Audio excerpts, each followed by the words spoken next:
मुनि अष्टावक्र राजा जनक को समझाते हैं कि जनक, ज्ञानी जो होता है उसे केवल आत्मा में ही विश्राम मिलता है। जो आत्मज्ञानी होता है वह संसार की गतिविधियों में नहीं, केवल आत्मा में विश्राम करता है। उसे न तो भूत का पछतावा होता है न भविष्य की चिंता। वह वर्तमान की शुद्ध उपस्थिति में जीता है। ऐसा व्यक्ति दूसरों के आचरण से प्रभावित नहीं होता। उसकी दृष्टि में न शुभ है न अशुभ। वह न किसी से तुलना करता है न प्रतिस्पर्धा में रहता है। उसका मन शांत होता है क्योंकि उसमें आग्रह और वासना शून्य होती है। इस अवस्था को स्वाभाविक मुक्ति कहा गया है। यह वह स्थिति है जहां साधक सहजता से मुक्त होता है। बिना प्रयास के ही वह आत्मा में स्थित रहता है। यह शिक्षा हमें बताती है कि आत्मा में स्थिर होना ही सच्ची शांति है। अष्टावक्र आगे कहते हैं कि जो आता है वह जाएगा ही। किसी भी विचार, भावना, सुख दुख या अनुभव को पकड़े रहने की चेष्टा केवल कोरी अज्ञानता है। जो साधक मुक्त होना चाहता है उसे प्रत्येक परिस्थिति को आगंतुक की तरह देखना चाहिए। जैसे अतिथि आता है और चला जाता है, वैसे ही मन में उठने वाले भाव भी आते हैं और चले जाते हैं। उन्हें रोकने का प्रयास स्वयं बंधन है। ज्ञानी उन्हें आते जाते देखता है लेकिन उनसे जुड़ता नहीं। वह दर्शक बना रहता है। यह देखने की कला ही विवेक है। इसी से वह निर्लिप्त रहता है। निरहंकारिता और समता के साथ जीवन की लहरों को देखना ही आत्मा के निकट ले जाता है। अष्टावक्र आगे समझाते हैं कि जनक, जो तटस्थ है वही तो मुक्त है। जिस व्यक्ति में राग द्वेष नहीं है, जो राग द्वेष से परे होकर तटस्थता को अपनाता है, वही वास्तव में मुक्त होता है। तटस्थता का अर्थ है किसी भी स्थिति, वस्तु, व्यक्ति या अनुभव से चिपकाव न होना। यह उदासीनता नहीं है बल्कि जागरूक अविचलता है। जैसे गगन बादलों को आते जाते देखता है, वैसे ही ज्ञानी अपने अनुभवों को देखता है। वह प्रतिक्रिया नहीं करता, केवल साक्षी रहता है। यह साक्षी भाव उसे बांधता नहीं, वह भीतर से स्वतंत्र होता है। तटस्थता जीवन में स्थायित्व लाती है। बाहर से कुछ भी हो, भीतर तटस्थ और शून्य रहो। यही आत्मा की स्थिति है जनक। अष्टावक्र आगे कहते हैं कि जनक, इच्छाओं से मुक्ति ही आनंद है। इच्छाएं जब मन में उठती हैं तो व्यक्ति अनुकूलता की तलाश में भटकने लगता है। अष्टावक्र स्पष्ट करते हैं कि जब इच्छाएं समाप्त हो जाती हैं तब ही सच्चा आनंद प्रकट होता है। यह आनंद किसी वस्तु से नहीं आता बल्कि आत्मा की स्वाभाविक स्थिति से आता है। ज्ञानी को किसी भी वस्तु या संबंध में लालच नहीं रहता। उसका मन खाली होता है। यह खालीपन ही परम पूर्णता है। वह किसी से अपेक्षा नहीं करता, इसलिए दुखी नहीं होता। इच्छाओं की समाप्ति ही आत्मा की प्रकटता है। यह शिक्षा साधक को बताती है कि इच्छाओं को समझना और त्यागना ही वास्तविक सुख की ओर ले जाता है। जनक, ज्ञानी न कुछ करता है न कुछ छोड़ता है, ज्ञानी व्यक्ति न तो किसी कर्म में आसक्त होता है, न किसी से विरक्त होता है। इच्छा मात्र को छोड़ देता है। बस वह करता हुआ भी अकर्ता रहता है। अष्टावक्र कहते हैं कि उसे कर्मों के होने या न होने से कोई प्रभाव नहीं पड़ता। उसका होना ही एक साक्षी का होना है।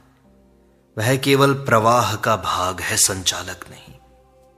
यह स्थिति केवल तब आती है जब मन पूरी तरह से आत्मा में विलीन हो जाता है। ज्ञानी के लिए कर्म स्वाभाविक होता है, योजना या वासना से प्रेरित नहीं होता। वह जो भी करता है सहज करता है। यही सहजता ही उसकी मुक्ति है। कर्म में रहते हुए भी अकर्ता बनना ही ज्ञानी की पहचान है। वह इच्छाओं को तिलांजलि दे देता है। वह इच्छाओं के मायाजाल में नहीं फंसता। अष्टावक्र आगे कहते हैं कि निर्लेपता ही आत्मा की पहचान है जनक। आत्मा न कभी भीगती है, न जलती है, न कटती है। सर्वथा सर्वदा निर्लेप है। संसार की कोई भी स्थिति आत्मा को छू नहीं सकती। ज्ञानी इस बात को जानकर सदा ही शांत रहता है। उसका मन बाह्य घटनाओं से परेशान नहीं होता। जैसे कमल का फूल जल में रहकर भी जल से अछूता होता है, वैसे ही ज्ञानी भी संसार में रहकर संसार से निर्लिप्त होता है।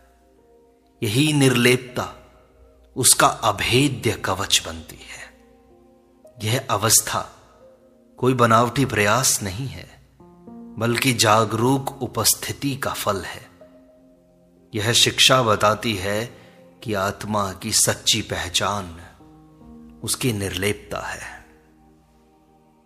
जनक, आत्मा ही तुम्हारा एकमात्र स्वरूप है। अष्टावक्र बार बार इस सत्य की ओर संकेत करते हैं कि तुम देह नहीं, मन नहीं, केवल आत्मा हो। आत्मा चेतना का शुद्ध रूप है। जब साधक इस पर ध्यान केंद्रित करता है, तब बाह्य पहचानें झूठी प्रेरित होती हैं। जैसे सपना टूटते ही स्वप्न के पात्र विलीन हो जाते हैं, वैसे ही आत्मा के अनुभव से देह बुद्धि मिट जाती है। आत्मा न स्त्री है, न पुरुष, न कोई वर्ण। वह केवल सच्चिदानंद है। यह शिक्षा हमें अपनी पहचान को सही स्थान पर केंद्रित करने को कहती है कि आत्मबोध ही सच्चा विवेक है और वही मुक्ति का द्वार है। अष्टावक्र जनक को समझाते हैं कि स्वयं को कार्यों का कारण मत मानो जनक। ज्ञानी व्यक्ति जानता है कि जगत की क्रियाएं प्रकृति से होती हैं। वह उनमें मैं करता हूं इसकी भावना नहीं रखता। अष्टावक्र स्पष्ट करते हैं कि कर्तापन का बोध ही बंधन है जनक। जब तक साधक यह मानता है कि वह ही कर रहा है, तब तक वह कर्म फल के जाल में फंसा रहेगा। लेकिन जब वह समझता है कि प्रकृति अपने ढंग से कार्य कर रही है और आत्मा तो मात्र साक्षी है, तब वह कर्म से परे मुक्त हो जाता है। यह दृष्टिकोण साधना को सहज बनाता है। यह शिक्षा हमें यही बताती है कि जिम्मेदारी नहीं, कर्तापन नहीं, साक्षित्व ही मुक्ति का मार्ग है। अष्टावक्र जनक से कहते हैं कि कर्म करते हुए भी अकर्ता बन जाओ जनक। ज्ञानी का जीवन विरोधाभास लगता है। कर्म तो करता है वह, पर उनमें बंधता नहीं है। अष्टावक्र कहते हैं कि वह मन से अकर्ता है, केवल शरीर से क्रियाशील है। वह भीतर से शांत और खाली होता है। उसकी प्रत्येक क्रिया निर्लिप्त और सहज होती है। जैसे कोई अभिनेता मंच पर अभिनय करता है लेकिन जानता है कि यह नाटक है, वैसे ही ज्ञानी संसार में क्रियाशील रहते हुए भी भीतर से मुक्त होता है। यही अकर्ता भाव उसे संसार के बंधनों से बचाता है। यह शिक्षा बताती है कि कर्म में सहज रहो अपने, लेकिन आत्मा से जुड़ो। आत्मा की कोई गति नहीं होती, आत्मा कहीं आती जाती नहीं, वो जन्म नहीं लेती, ना ही मरती है। उसकी कोई दिशा नहीं, कोई गति नहीं, सदा एक रस, शांत, स्थिर है। साधक जब यह जानता है तो भीतर गहराई से टिक जाता है। वह किसी गंतव्य की चाह नहीं करता। आत्मा की यह स्थिरता ही उसका सत्य है। जो आत्मा की गति खोजता है वह अभी तक मन की गति में फंसा हुआ है।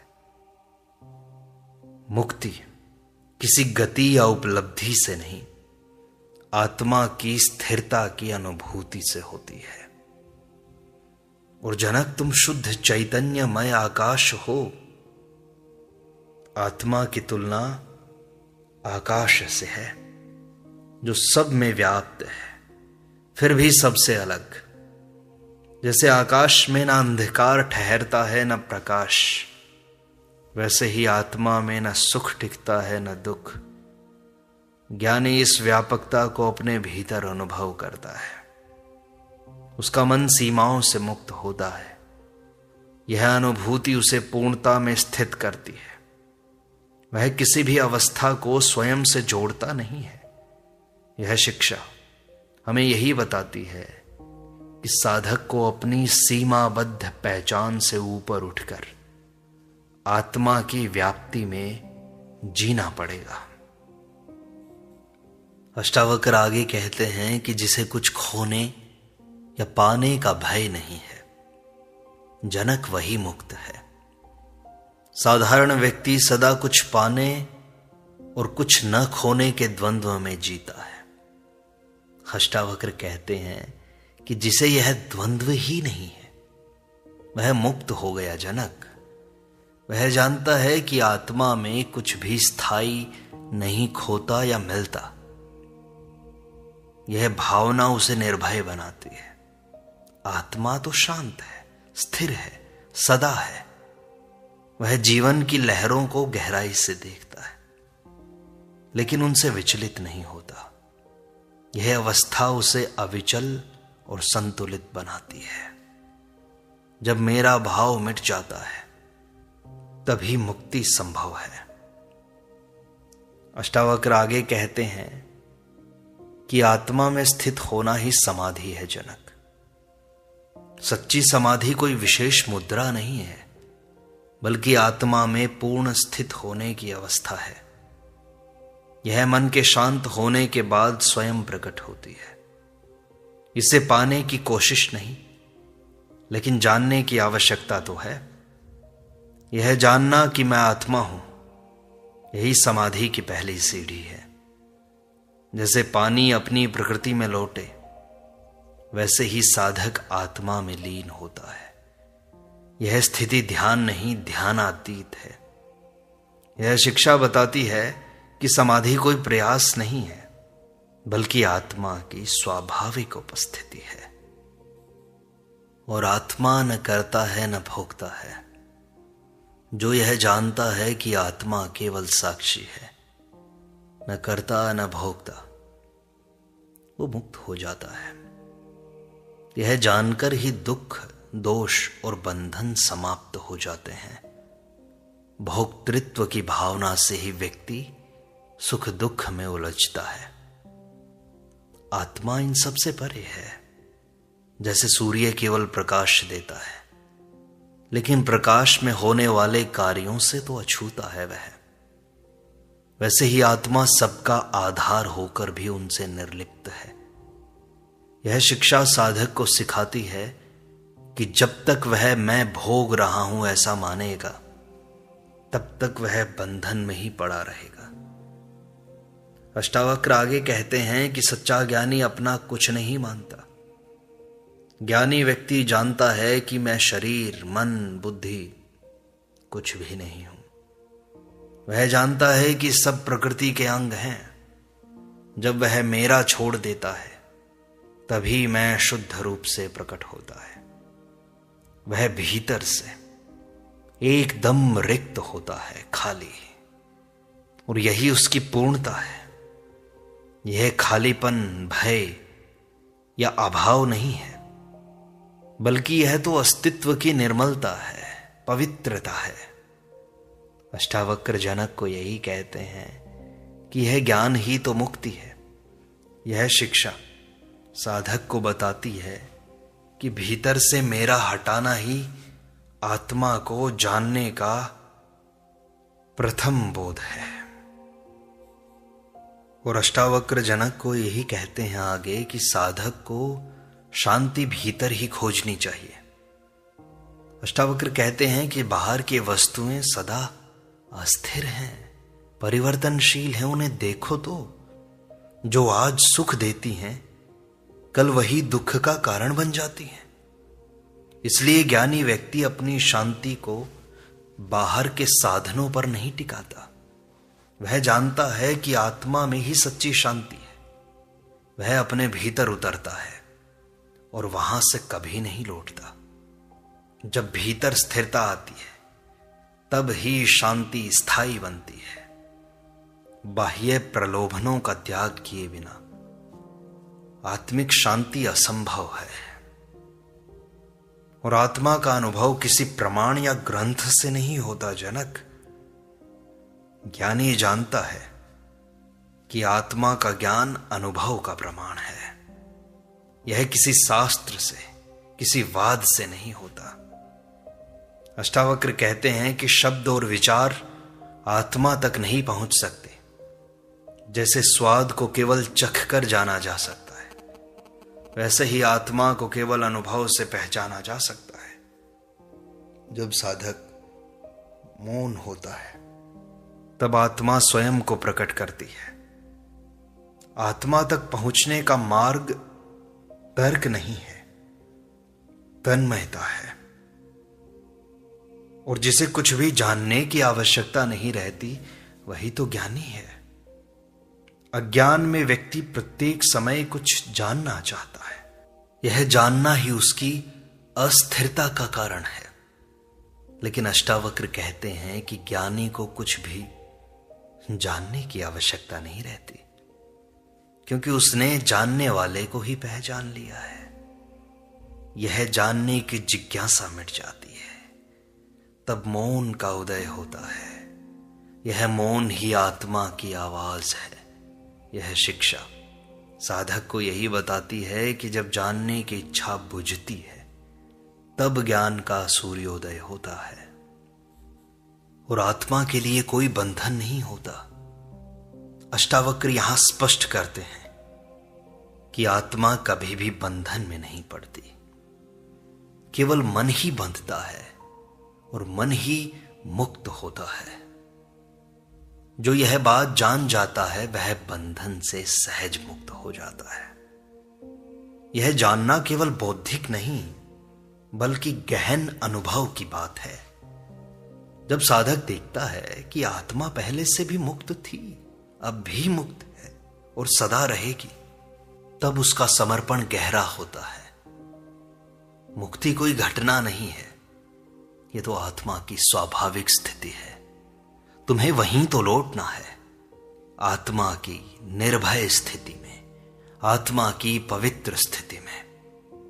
और जब तुम स्वयं के भीतर झांकोगे तो सीख जाओगे उस स्वाभाविक स्थिति में रहना। अष्टावक्र आगे कहते हैं कि मन की गति को देखना ही साक्षी भाव है।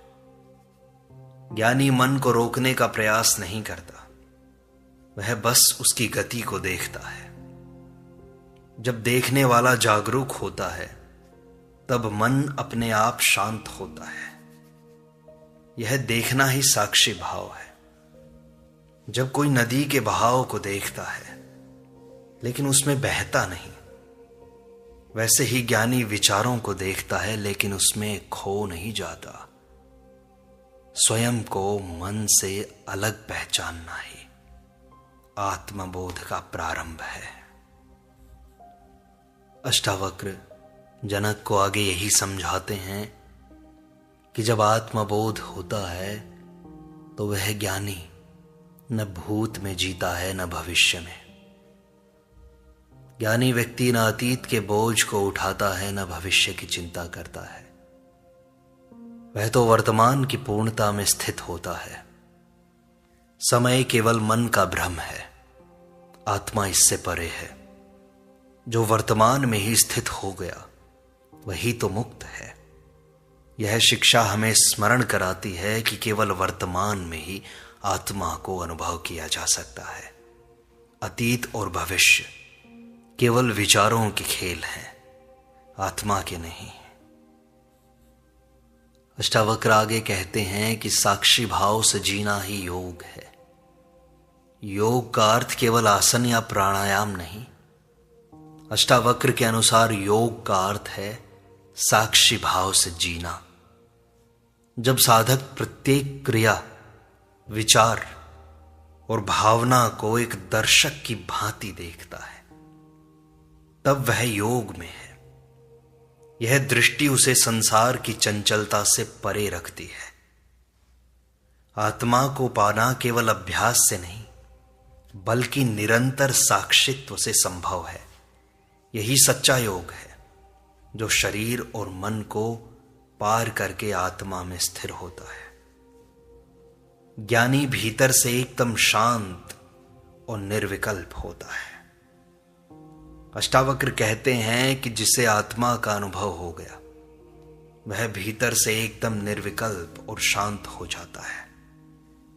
उसे कुछ पाने या खोने की आकांक्षा नहीं रहती। वह संसार की गति को देखता है पर भीतर से अचल होता है। यह स्थिति कोई बोझ नहीं बल्कि एक गहन आनंद की अवस्था है। यह शिक्षा हमें सिखाती है कि विकल्पों का अंत ही आत्मा में स्थिरता का प्रारंभ है। ज्ञानी सदा मौन में ही रमता है। अष्टावक्र आगे कहते हैं, जो अपनी दृष्टि को संसार से हटाकर आत्मा में लगाए वही मुक्त होता है। साधारण व्यक्ति सदा बाहर की वस्तुओं में उलझा रहता है। लेकिन अष्टावक्र कहते हैं कि जब दृष्टि बाहर से हटकर भीतर आत्मा पर केंद्रित होती है तब ही मुक्ति संभव है। यह दृष्टि परिवर्तन साधक को अपनी स्थिति से ऊपर उठाता है। जब दृष्टि आत्मा में लगती है तब समस्त संसार की माया जल की बूंद बन जाती है। साधक को अंतर्मुखी होना और आत्मा को ही सत्य मानने का अष्टावक्र यहां स्पष्ट निर्देश करते हैं। अष्टावक्र आगे कहते हैं कि आत्मा को जानकर ही सब कुछ जान लिया जाता है जनक। अंत में अष्टावक्र यही कहते हैं कि आत्मा को जान लेने के बाद किसी भी और ज्ञान की आवश्यकता रहती ही नहीं। आत्मा ही मूल कारण है और मूल उत्तर है। जैसे एक दीपक से सब अंधकार दूर होते हैं वैसे ही आत्मबोध से समस्त अज्ञान समाप्त होता है। यह शिक्षा साधक को बताती है कि बाह्य ज्ञान सीमित और भ्रमित करता है जबकि आत्मा का ज्ञान सर्वसंपूर्ण है। आत्मा को जानना ही शास्त्रों का सार है।